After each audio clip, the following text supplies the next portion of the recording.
Assalamualaikum warahmatullahi wabarakatuh. Baiklah, di sini kami kelompok 1 pada mata kuliah Media Pendidikan dengan materi monitor dan dengan dosen pengampu Bapak Dr. Handes Lagiman Slamet MT.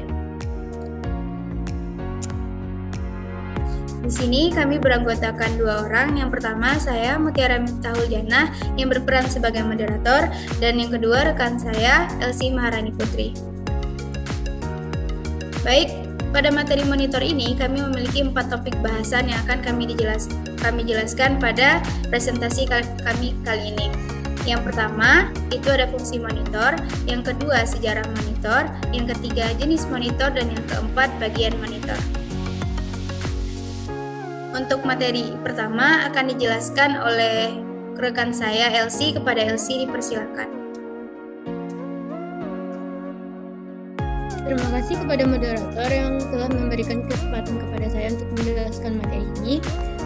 Saya akan menjelaskan terkait konsep dasar dari monitor, yaitu tentang apa itu monitor. Nah, monitor sendiri merupakan perangkat keras yang digunakan untuk bisa menampilkan output hasil pemrosesan CPU.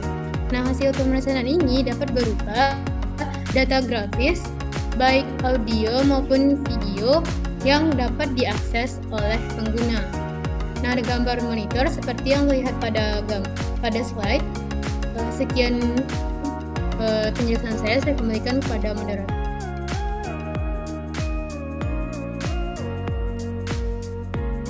Baik, terima kasih kepada rekan saya Elsie yang sudah menjelaskan atau memberikan gambaran mengenai apa itu monitor. Selanjutnya, materi pertama yaitu sejarah monitor. Di sini ada beberapa periode tentang sejarah monitor. Yang pertama itu pada tahun 1855, itu masih bernama tabung Geisler, yang dimana ini dibuat atau berhasil ditemukan oleh Heinrich Geisler yang berhasil membuat sebuah vakum dalam tabung yang dilengkapi dengan sebuah pompa merkuri. Lalu selanjutnya pada tahun 1859 itu disebut dengan sinar katoda, yang dimana ini ditemukan atau berhasil dibuat oleh Julius Plocker, merupakan seorang ahli matematika fisika dari Jerman. Dia berhasil menemukan dan menggambarkan sinar katoda untuk pertama kalinya. Lalu yang ketiga pada tahun 1888, yaitu adanya penemuan liquid kristal. Ini ditemukan oleh Friedrich Reinitzer yang merupakan seorang ahli kimia dari Austria yang menemukan fenomena kristal cairan. Dia membuat eksperimen dengan sebuah bahan yang memiliki 2 titik cair. Lalu pada tahun 1897 itu bernama tabung Brown, yang dimana ini ditemukan oleh Carl Ferdinand Braun yang mengembangkan tabung sinar katoda dengan memperkenalkan aplikasi pertama serta menggunakan osiloskop. Lalu pada tahun 1930 itu disebut dengan siaran full elektronik, yang dimana ini ditemukan atau diciptakan oleh Manfred von Erden, termasuk ilmuwan Universal Knowledge yang berhasil membuat siaran televisi full elektronik pertama pada tahun 1931. Dia juga memperkenalkan penemuannya di ajang International Radio Show di Berlin. Lalu selanjutnya pada tahun 1963 itu adanya penemuan liquid kristal bipenil yang ditemukan oleh George Gray, adalah seorang ahli kimia dari Universitas Hull, Inggris, menemukan kristal cairan bernama chain bipenil. Kristal ini menjadi dasar untuk pengembangan bahan kristal cairan stabil yang digunakan pada LCD sampai sekarang. Lalu pada tahun 1969 itu namanya TNLCD yang pertama, dan itu terus dikembangkan sehingga adanya beberapa pengembangan pada bentuk-bentuk dari monitor itu sendiri. Selanjutnya materi kedua yaitu bagian monitor. Ini akan disampaikan oleh rekan saya Elsie. Kepada Elsie dipersilakan. Terima kasih kepada moderator yang telah memberikan kesempatan. Nah, selanjutnya adalah bagian luar monitor. Jadi sebenarnya monitor ini terbagi atas dua bagian. Yang pertama adalah bagian panel, di mana bagian panel ini tersusun atas bagian luar, yaitu bagian depan panel dan juga bagian belakang panel. Kemudian ada bagian dalam dari monitor. Nah, untuk materi pertama ini, bagian luar monitor dibagi atas dua bagian. Yang pertama itu bagian panel depan yang terdiri atas beberapa komponen. Yang pertama adalah power switch. Nah, power switch ini digunakan untuk bisa menghidupkan dan mematikan monitor tersebut. Yang kedua adalah LED indikator. Nah, LED indikator merupakan bagian dari monitor yang digunakan untuk mengetahui posisi atau keadaan monitor saat ini, apakah sedang hidup atau sedang mengalami kerusakan yang biasanya ditandai dengan kedap-kedip ataupun sedang mati jika LED-nya tidak menyala. Nah, yang ketiga adalah brightness. Brightness ini adalah salah satu perangkat monitor yang digunakan untuk bisa memberikan tampilan kecerahan pada layar monitor. Nah, yang keempat adalah H-phase atau H-phase. Nah, ini adalah bagian dari monitor yang digunakan untuk bisa mengatur posisi tengah arah horizontal dari monitor. Yang kelima adalah H-size atau horizontal size yang digunakan untuk bisa mengatur fungsi dari lebar tampilan pada monitor. Nah, yang selanjutnya adalah vertical size. Nah, ini adalah bagian monitor yang digunakan untuk bisa mengatur tinggi tampilan monitor.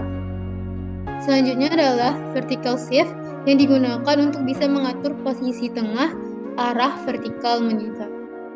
Dan yang terakhir dari bagian panel depan monitor adalah side pin atau pin cushion.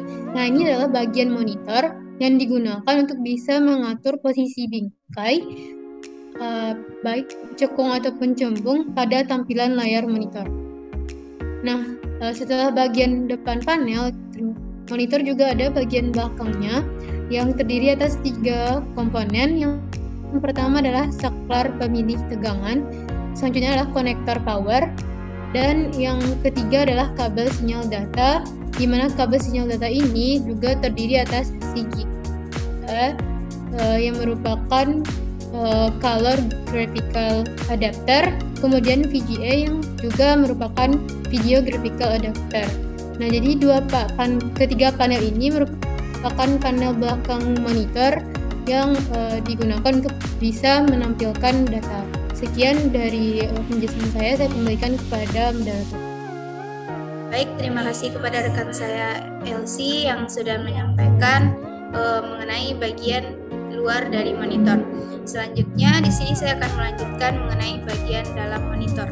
Yang pertama, pada monitor itu terdapat yang namanya tabung hampa udara, yang dimana berfungsi untuk semua komponen elektronik komputer. Jadi bukan hanya pada monitor saja, namun pada semua komponen komputer itu memiliki dan mempunyai yang namanya tabung hampa udara, yang mana dia ini untuk mengatur bagaimana dari monitor ini sendiri dapat mengatur tekanan udara yang ada. Lalu selanjutnya ada fosfor. Di sini berfungsi untuk menjaga tekanan elektron pada monitor. Jadi seberapa banyak pun tekanan yang masuk kepada monitor ini akan diatur oleh fosfor ini sendiri. Selanjutnya itu ada lapisan fosfor yang memiliki fungsi untuk menampilkan titik-titik seperti yang ada pada layar. Jadi sama seperti pada saat kita melakukan sesuatu seperti zoom pada laptop atau komputer kita, itu apa yang kita lihat pada tampilannya itulah yang ditunjukkan oleh lapisan fosfor itu sendiri. Selanjutnya itu ada penutup bayangan yang dimana ini dilengkapi lubang-lubang kecil yang berfungsi untuk jalannya elektron itu tadi. Jadi ini menjadi saluran yang dilewati oleh elektron yang ada pada monitor itu sendiri. Selanjutnya yang terakhir itu ada medan magnet elektrik yang berfungsi untuk membelokkan elektron. Jadi yang maksudnya membelokkan itu adalah mengarah-arahkan kemana saja elektron ini harus mengalir, karena dia memiliki saluran yang sudah disediakan khusus, namun tetap membutuhkan yang namanya arahan untuk mencapai tempat yang semestinya. Lalu yang terakhir itu ada jenis-jenis monitor. Untuk awalan dari materi ini akan disampaikan oleh rekan saya. Kepada rekan saya dipersilakan.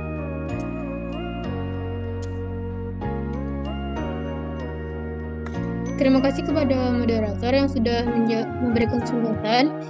Jadi untuk materi pertama, saya akan menjelaskan terkait monitor CRT atau Cathode Ray Tube. Jadi seperti namanya, monitor ini merupakan monitor yang dilengkapi oleh tabung sinar katoda sebagai media yang digunakan untuk bisa menciptakan sinar elektron ke sebuah titik kecil di layar. Nah, karena adanya media tabung sinar katoda ini, jadi identik monitor CRT ini dengan tabung besar atau monitor tabung di belakangnya. Nah, untuk monitor ini sendiri diidentikan dengan ciri-ciri kualitas gambar yang dihasilkannya masih kurang bagus dan juga dilengkapi oleh tabung.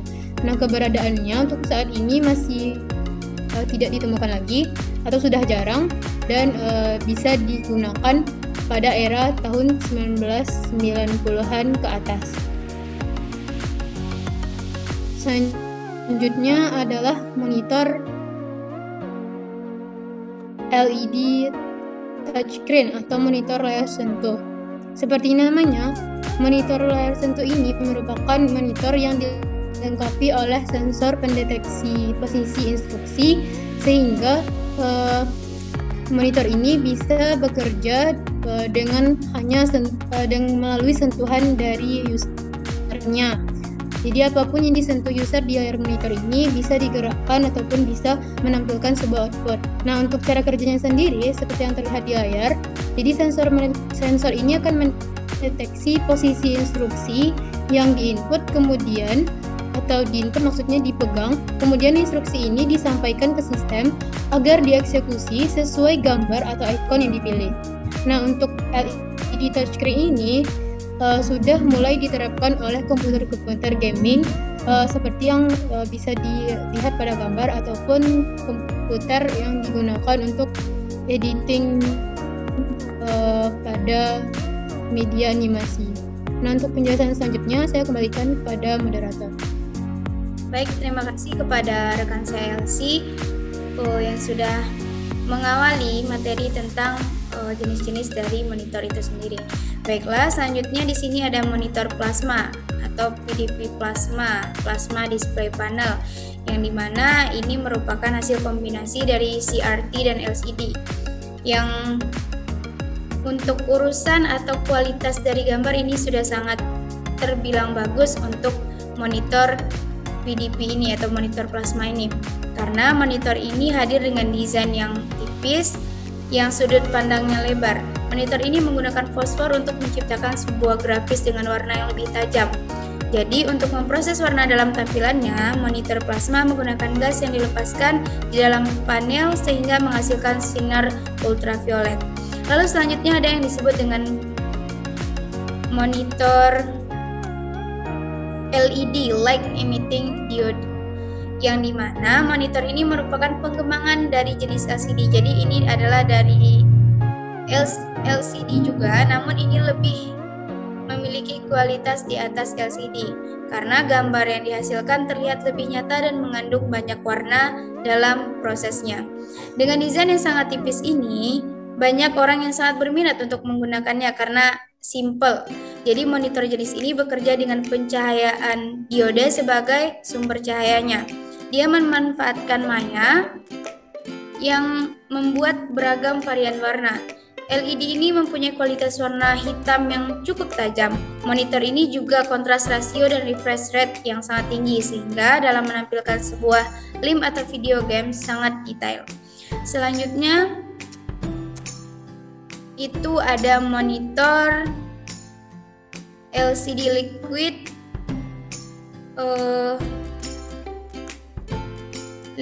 crystal display, yang dimana memancarkan cahaya dan menangkap pancaran elektron yang dapat membentuk panel-panel kecil datar. Jadi sebenarnya ini juga termasuk adalah pengembangan atau adanya kemajuan dari pengembangan LCD sebelumnya, yaitu LED LED dan LCD yang sebelumnya, karena